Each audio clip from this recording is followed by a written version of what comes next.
going to the drum. Boom, boom, boom, boom. Yeah, it's gonna be crazy.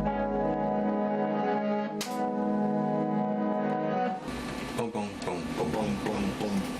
Boom, boom, boom, boom, boom, boom. Ba, ba, ba.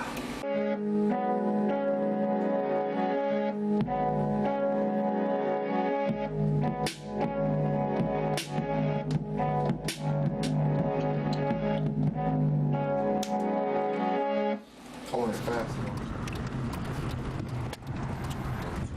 Right. Make this right, and then I'm going to. Hey, you think you can drop?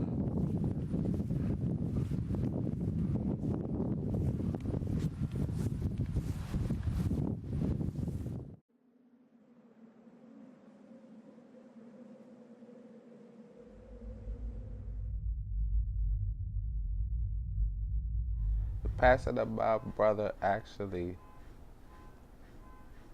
affected me in a positive way. It sounds funny for me to say that because a lot of people look at death in a way where as though they want to be down on themselves, but death is not a negative view. You got to be very humble and religious to look at the view of death. And you got to pray every day and ask God for your strength and to keep you socially uplifted in a positive way. I found out about my brother's death. I was actually laying in the bed, and our best friend Brent called me because my brother was supposed to be on his way to the club to see a band called Subtle Thoughts. Up this club called La Fonte Blue, and I laid down, and my phone kept ringing, and I was like, why Brent keep calling me? So I was like, what the fuck? So I actually answered the phone. So I said, what's up? He said, yeah, I just talked to your brother. He said he was on his way, but he ain't answering the phone. So he said, can you call him? Maybe he'll answer your call. I said, all right, I'm gonna call you back. So I'm calling him. Boom, boom, boom. All I hear is, please hold while the subscriber you trying to reach is located. You know the old shit, how that shit used to be. Please hold while the subscriber. And I called him like goddamn 20 times. So I said, you know what?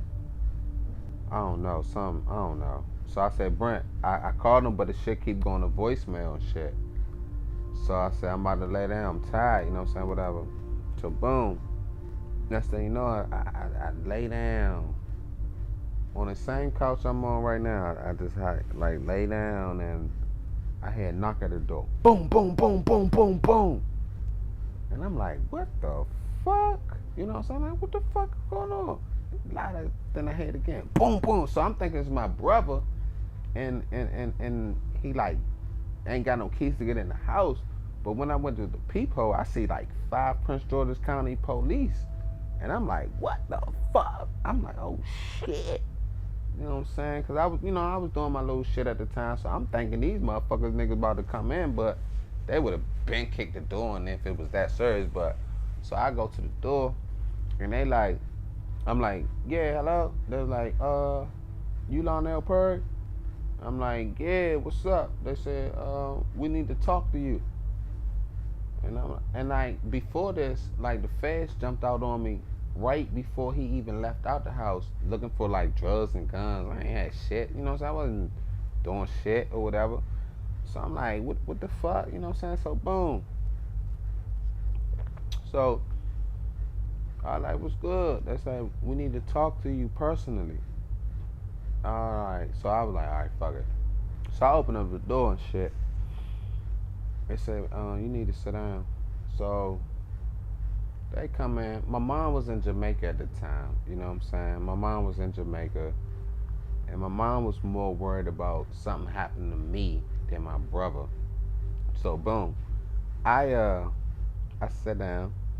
So they said, you owe. I just bought a brand new Cadillac. I had a 2006 Cadillac Great DeVille joint, brand new joint. You know what I'm saying? Had a good job and all that. So they said, you own a great Cadillac? I said, yeah. Why? What's up? They said, you let somebody use your car that night, tonight? I said, yeah, my brother. What's good? So they was like, well, we don't know if it's your brother or maybe somebody stole his car or something, but the driver of that car is dead. So I was like, oh shit. You know what I'm saying? I'm like, what the fuck? You know what I'm saying? Like my stomach, like I'm on a roller coaster ride. You know how you go up the roller coaster and the shit drop and your stomach just drops. I'm like, oh shit. So I'm trying to keep it positive. Like they ain't talking about my brother, you know. So they said, you got some dental records or whatever. So I said, dental records? So I started getting like offended, like, what the fuck you need dental records for, man? What the fuck you talking about? You know what I'm saying? Shit like that. Then they said this shit. They said the only way we can identify that driver is through dental records. So my shit just like really just like boom. I like passed out because we just did it like a couple of songs, 2 or 3 songs and shit. And like little CDs right there, and I'm just looking at me and him because we took a picture in front of the White House for the album cover of a CD we was gonna drop, and I just like, oh my god, what the fuck? So I said, nah, I ain't got no dental records. They was like, where your mom at? So I'm like, my mom out of country. She in Jamaica right now. You know what I'm saying? Just fumbly. You know what I'm saying? Because I'm just like, I'm in shock still. So it took about like 6 in the morning. And the shit like really started hitting me like, damn. I think it was my brother, you know. That was my brother, you know. At the end of the day, it's not on nobody. You know what I'm saying? It's not no fingers pointing at nobody. You know what I'm saying? Because everything happened for a reason. So shit, what the fuck? You know what I'm saying? Like I said, everybody got their day to go. You don't know what time, what day, or how it's gonna happen, but you got to get the hell up out of here. You know what I'm saying? Because this shit temporary. It's temporary. That's all I gotta say. What made me start getting some music was basically me and him sitting in the room one day, and I said, I want to start making this music. And he said, what you talking about? I said, I want to start really pushing his beats, because I had my own little go-go band and everything. Had little shows and stuff, and he was like, you serious? And I'm like, yeah, I'm serious. So he was like, all right, cool. So just go ahead, let me hear something that you done. So I got this little Fruity Loops application and shit, and I started doing my beats on that before I started getting more equipment that I got to this day as we speak. Because, you know what I'm saying, now I'm working off a beat machine, keyboards, and stuff like that. But before that, he was like, damn, you did this beat? And I was like, yeah. So he was like, we can be like the Clips, you know what I'm saying, Pusha T and Miley and all that. But he's like, you just do the beats and I'm a rap. But I was like, I want to rap too. He was like, you want to rap? So he was like, you rap before? I was like, nah, but I wrote some stuff. So I showed him the paper. He was like, you wrote this? And I was like, yeah, I wrote this.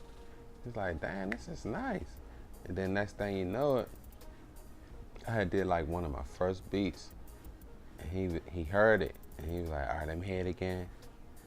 I said, So I played it back. He said, let me hear it one more time. He was writing at the time. Then he's like, look, this is what I did with it.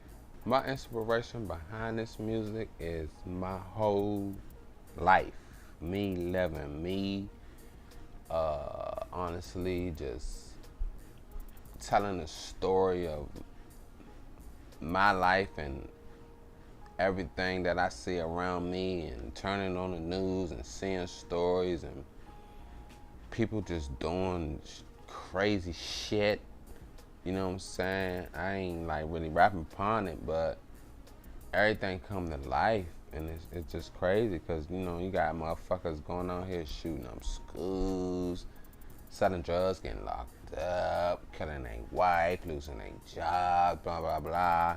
But I just, when I make a beat, I rap upon that beat how I feel, how the beat present itself. So that story goes into that beat. It's like a movie. You know what I'm saying? It's really like a movie. You know what I'm saying? It's like I'm making a movie, but I'm narrating. I'm the narrator of that shit. I mean, not that shit, but I'm the narrator of that beat. One thing I could tell my brother, if he still was alive, I would tell him that I'm grateful and I'm appreciative of everything that he taught me in life before he passed away, because it was a very humbling experience to have him in my life, for him to push me to strive for the dreams that I'm definitely pursuing right now in my life. Because certain conversations that me and him had, I mean, it was wonderful, you know what I'm saying? And without them, that brotherhood, I wouldn't be who I am today. And I thank God for him put me in my life to have them certain conversations and everything to push me to what I'm about to be and what I'm going to be.